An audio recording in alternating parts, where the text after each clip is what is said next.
He will have a seat at Friday's roundtable. Strategy co-founder and executive chair Michael Saylor is here.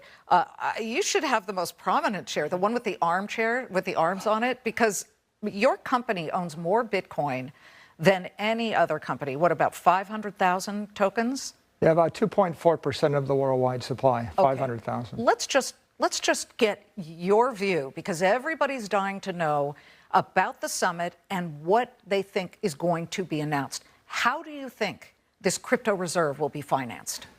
Well, I think that there's a 6-month process that's been laid out by the executive order, and I think the president was fairly deliberate in that. There are 12 members on the Presidential Working Committee. There'll be involvement from the industry, there'll be involvement from the Senate and from the House, and it's above my pay grade to decide how it gets determined. But the Lummis bill has laid out the idea of acquiring Bitcoin strategically over 4 years, just consistently day by day, in order to reach a million Bitcoin target.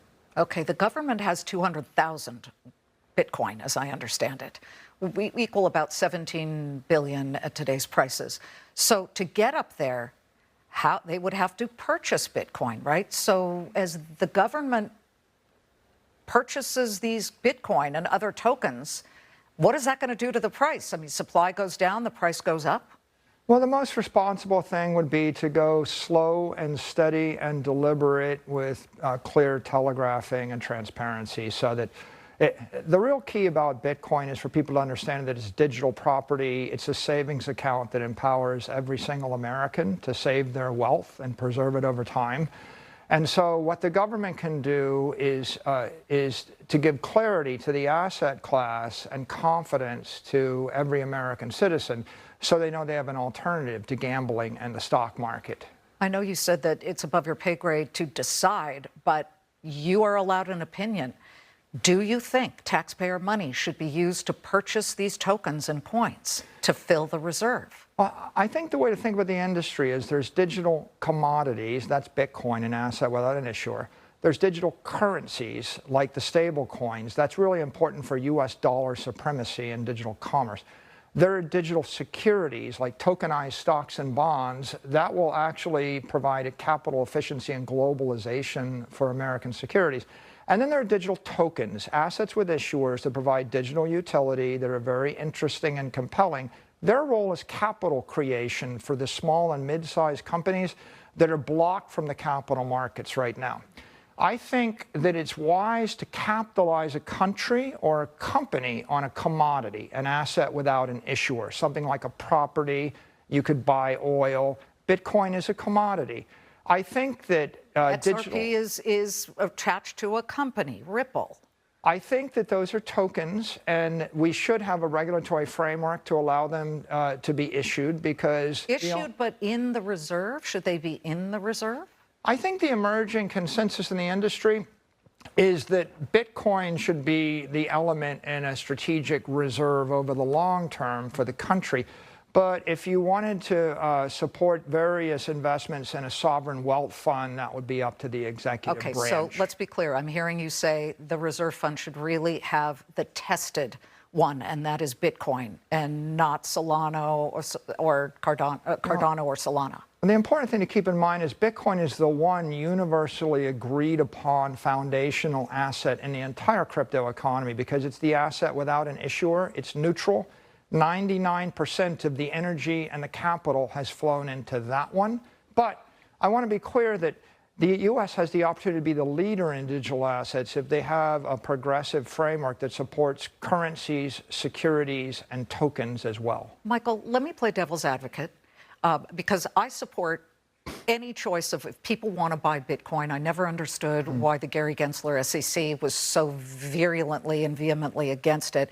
But when you talk about strategic reserves, the U.S. has strategic reserves for things like oil, for things like medical devices and equipment and military equipment, just in case there is some type of crisis and we don't want to be caught flat-footed, because in the best case scenario, like the 1975 oil embargo by the Arabs, the economy took a very big bruising, or worst case scenario, people could die if they don't have the right medical equipment.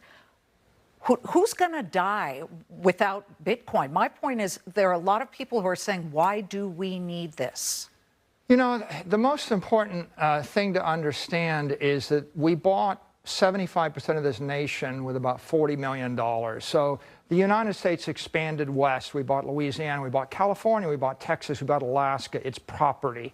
If you think of Bitcoin as property in cyberspace, and you say, where is all the money in the world headed? Well, it's headed from foreign countries, China, Russia. It wants to go to cyberspace. It wants to go from the physical world to the digital world.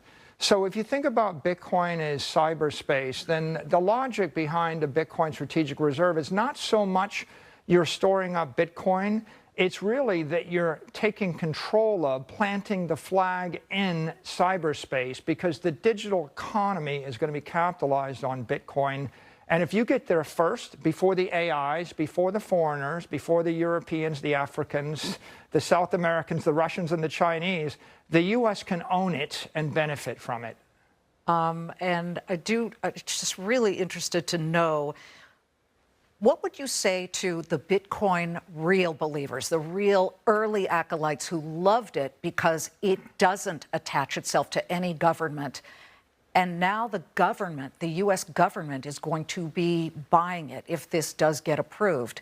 How do you square that with the people who say, wait, I don't want the U.S. government involved in this? Satoshi gave us a protocol for prosperity. That's what we call Bitcoin. And it was a great opportunity for empowerment for 8 billion people. But also, there are 400 million companies that need it. There's also every country on earth that needs it. So it's logical that a country that is interested in economic empowerment and prosperity is going to adopt Bitcoin in the same way that a company like mine, in the same way that an individual would. And as we finish up, let's just say you're sitting there at the table at the summit on Friday, and President Trump says, hey, Michael, I know you're a bigwig in the industry. What's the #1 thing I should and shouldn't do with this reserve? What would you say? I would say the #1 thing is lay down clarity amongst digital assets, because there's a lot of conflict and confusion because people misdefine the terms currency, commodity, security, token. And then once you've laid out that framework, if you decide to buy cyberspace, buy it deliberately, progressively, transparently. And slowly, you said. Yes. Good to see you. Thank you. Michael Saylor of Strategy, thank you so much. Yeah, happy to be here. Yeah, let us know how this summit goes. Call us right after.